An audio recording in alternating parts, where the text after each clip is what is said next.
بسم اللہ الرحمن الرحیم. السلام علیکم. میں سمیع ابراہیم ہوں اور آپ دیکھ رہے ہیں ہمارا یوٹیوب اور فیس بک چینل. ایک بڑا اہم دن ہے کل. تحریک انصاف کے سربراہ جناب عمران خان صاحب کی جو سزا ہے اس کی سسپینشن کے خلاف اسلام آباد ہائی کورٹ میں سماعت ہوگی، اور کل پچھلی دفعہ جمعے والے دن اس کو ملتوی کیا گیا تھا کیونکہ امجد پرویز صاحب نہیں آئے تھے اور ٹائم مانگا تھا نئے وکیل نے. اب یہ خبریں آ رہی ہیں کہ اور 2 وکیل کر لیے گئے ہیں، سینئر وکیل. ایک تو عرفان قادر صاحب کا نام لیا جا رہا ہے اور ایک جو سابق اٹارنی جنرل ہیں اشتر اوصاف علی، ان کا نام. یہ اسپیکولیشن ہے کہ ان کے نام ہے، لیکن یہ کنفرم ہے کہ وکیل نئے کر لیے گئے ہیں. اور کل عدالت میں کیا اسٹریٹجی ہے الیکشن کمیشن کی جو کہ PMLN کی اپروول سے ہوئی ہے، کیونکہ یہ بات اب واضح ہوتی جا رہی ہے ایوری ڈے کہ یہ جو نگران حکومت ہے یہ پرانی جو شہباز شریف کی حکومت تھی اس کی کنٹینیوشن ہے، اس کا تسلسل ہے، بلکہ زیادہ شدت سے تسلسل ہے. اور پھر اس کے علاوہ عامر فاروق صاحب کی حمایت میں بھی بڑی کیمپین چلنے لگ گئی ہے.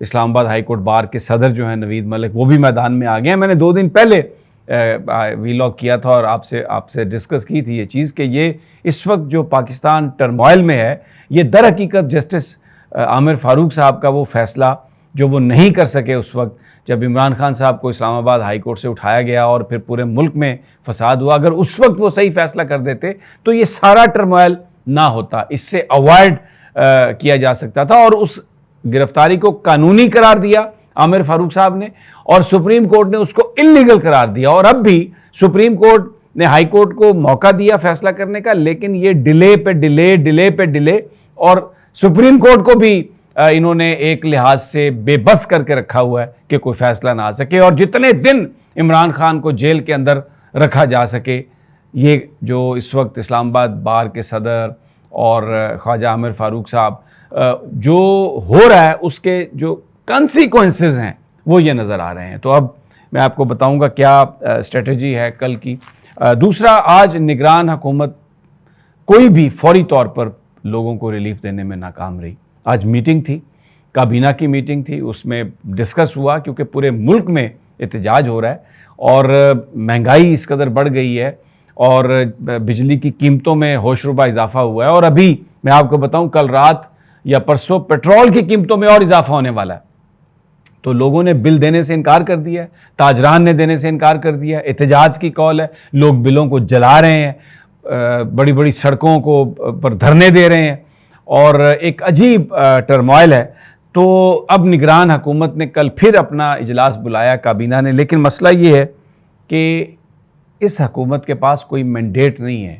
یہ نہ تو IMF کا پیکج اس کو نہ یہ ریویو کر سکتے ہیں، نہ کوئی بڑا ڈیسیژن لے سکتے ہیں، اور ریمیٹنس جو ہے وہ کم ہوتا جا رہا ہے، فورن ریمیٹنس. تو یہ ایک عجیب سی صورتحال ہے. لیکن یہ کہتے ہیں جی ہم کل پھر میٹنگ کریں گے. تو مجھے تو یہ لگتا ہے کہ یہ میٹنگ کھیلتے رہیں گے. ان کے بس میں نہیں ہے کہ یہ کسی طرح کا بھی کوئی ریلیف دے سکیں، کیونکہ شہباز شریف صاحب جو ایگریمنٹ کر گئے ہیں، اسحاق ڈار صاحب الحمدللہ، اور جس کو پیپلز پارٹی نے سب نے انڈورس کیا، تو یہ اسی کا خمیازہ ہے جو ہم بھگت رہے ہیں. اور اب آپ کے سامنے ہے صورتحال کیا ہے. اس کے علاوہ پیپلز پارٹی اور نون لیگ میں اختلافات جو ہیں وہ بالکل کھل کر سامنے آ گئے ہیں، اور اس میں 2-3 بڑی اہم ڈیولپمنٹس ہوئی ہیں.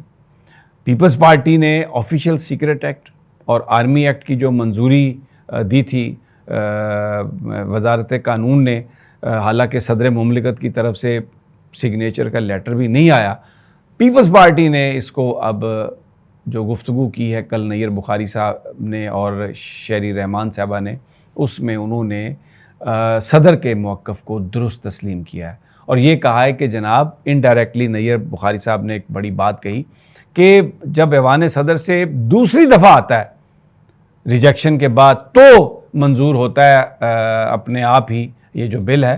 پہلی دفعہ اگر پارلیمنٹ بھیجے اور وہ صدر صاحب کے پاس اختیار ہے کہ وہ اس کو ریجیکٹ کر کے واپس بھیج دیں، اور ابھی یہ تو پہلی دفعہ بھیجا گیا تھا. تو انڈائریکٹلی وہ یہ کہہ رہے ہیں کہ یہ آفیشیل سیکرٹ ایکٹ جو ہے اور جو ترمیم ہے آرمی ایکٹ میں یہ قانونی حیثیت نہیں بنی. تو یہ ایک واضح PMLN سے ان کی مختلف پوزیشن ہے. اس سے پہلے شہادت اوان صاحب جو پیپلز پارٹی کے وزیر مملکت برائے قانون ہیں وہ بھی اسی طرح کا بیان دے چکے ہیں. لیکن اب یہ، اور اس کی ایک وجہ ہمیں نظر آ رہی ہے.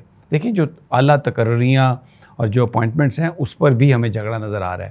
پی سی بی کو جو اس کو ہیڈ کر رہے ہیں جناب ذکا اشرف صاحب, وہ کیونکہ بین صوبائی رابطہ وزارت تھی پاکستان پیپلز پارٹی کے پاس, اور آصف علی زرداری صاحب نے کہا کہ یہ طے ہوا ہے کہ جو وزارت جس کے پاس ہوگی کولیشن گورنمنٹ میں وہ انڈیپینڈنٹلی کام کریں گے, تو ذکا اشرف صاحب جو ہیں ان کو آپ بنائیں. تو انہوں نے سٹے بھی لے لیے دوسری عدالتوں سے, وہ سٹے بھی ویکیٹ ہو گئے.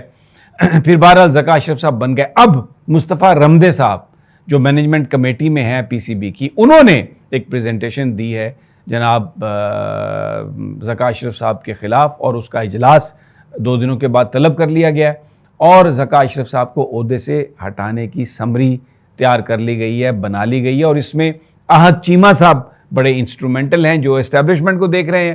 اور آپ کو پتہ ہے کہ احد چیمہ صاحب جناب شہباز شریف صاحب کی انہوں نے جناب مچھ دا وال نے, ویسے ان کی مچھ ہیں تو نہیں شہباز صاحب کی, کلین شیوڈ ہیں, لیکن کہا یہی جاتا ہے کہ وہ ان دی مچھ دا وال ہیں. جو وہ کہتے ہیں شہباز صاحب, احد چیمہ صاحب بالکل وہی کرتے ہیں. تو یہ ایک میں نے آپ کو مثال دی ہے, اور بھی بہت سارے تقرریوں پر پیپلز پارٹی اور نون لیگ کے بیچ اختلاف ہیں. تو یہ جھگڑا کھل کے سامنے آیا, اور اس کے بعد انہوں نے 90 دنوں کے اندر انتخابات کی بات کی ہے. اب جو سی سی آئی کی میٹنگ تھی اس میں تو شریک تھے جناب مراد علی شاہ صاحب, انہوں نے اس کو اوکے کیا, اس وقت اوکے کیا. لیکن اب بعد کی جو ڈیولپمنٹ ہے اس میں پیپلز پارٹی نے تھوڑا سا نون لیگ سے اپنے آپ کو علیحدہ کیا ہے. زرداری صاحب یہ سمجھتے ہیں کہ میرے ساتھ نواز شریف صاحب نے ہینڈ کیا ہے, بہت ساری چیزیں جو ان کے ساتھ وعدے تھے مختلف چیزوں کے, مختلف ڈپارٹمنٹس کے, مختلف اداروں کے, وہ وعدے نواز شریف صاحب نے پورے نہیں کیے. یہ پیپلز پارٹی کے ذرائع بتاتے ہیں. اور اب وہ یہ سمجھتے ہیں کہ اگر وہاں پر, کیونکہ ان کی اپنی پارٹی کے اندر جو بڑی ایک اسٹرانگ وائس ہے اعتزاز احسن کی, سردار لطیف خان کھوسا کی, اور لائرز کا جو معاملہ ہے, وہ جب بریف کیا گیا ہے تو اس پر پیپلز پارٹی کی قیادت نے یہ فیصلہ کیا کہ 90 دنوں کے اندر انتخابات والی جو بات ہے آئین کی, اب اس پر ہمیں کھڑا ہو جانا چاہیے. کیونکہ سندھ میں بھی ایسا لگ رہا ہے کہ 90 دنوں میں انتخاب نہیں اگر ہوتا تو پیپلز پارٹی یہ سمجھتی ہے کہ یہ اس کو نقصان ہو جائے گا. اس سے ایک گروپ کوئی بن سکتا ہے پیپلز پارٹی کے خلاف الیکشن میں, اتنا ٹائم ہو سکتا ہے, تو اس میں پاور اگر زیادہ دیر باہر رہے تو پھر اپنے ہاتھ سے, تو پھر دوبارہ ہاتھ میں لینا اتنا آسان نہیں ہوتا. زرداری صاحب اس بات کی اہمیت سے بخوبی آگاہ ہیں, تو اس لیے اب وہ بھی 90 دنوں کے جو انتخاب کا معاملہ ہے اس میں وہ آ گئے ہیں, اور وہ کہہ رہے ہیں کہ ہم جائیں گے سپریم کورٹ میں, عدالت میں بھی ہم جائیں گے 90 دنوں کے الیکشن کے لیے. بہرحال جو سب سے پہلی میری سٹوری تھی عمران خان صاحب کی, اس میں میں نے آپ کو اسٹریٹجی بتا دی ہے. کل پھر ایکسٹینشن لینے کی کوشش کی جائے گی. اس میں یہ بھی ہو سکتا ہے کہ کوئی جج صاحب بھی بیمار ہو سکتے ہیں, وکلاء جو ہیں وہ آ کے یہ کہیں گے کہ ہمیں تو نیا اب ہائر کیا گیا, ہمیں آپ تھوڑا ٹائم دیں, تو ان کو بھی ٹائم دینے کی بات ہوگی.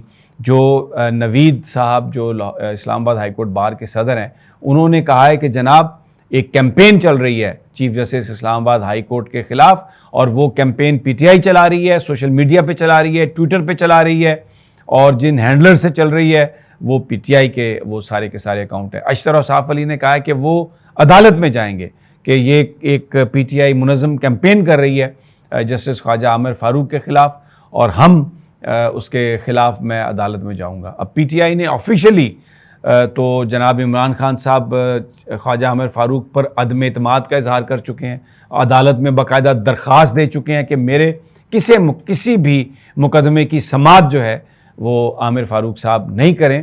تو وہ کہہ چکے ہیں آفیشلی, لیکن اس کو سکینڈلائز کرنے کی کوشش کی جا رہی ہے, اور مقصد صرف ایک ہے کہ کل تحریک انصاف کے جو سربراہ ہیں ان کی ضمانت نہ ہو سکے.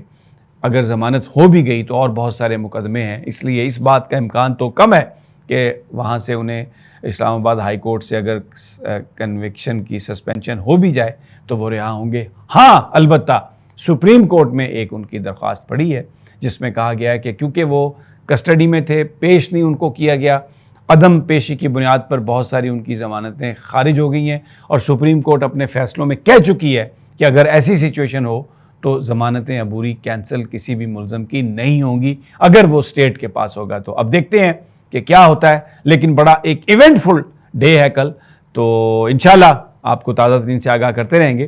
تب تک اجازت دیجیے، اللہ نگہبان۔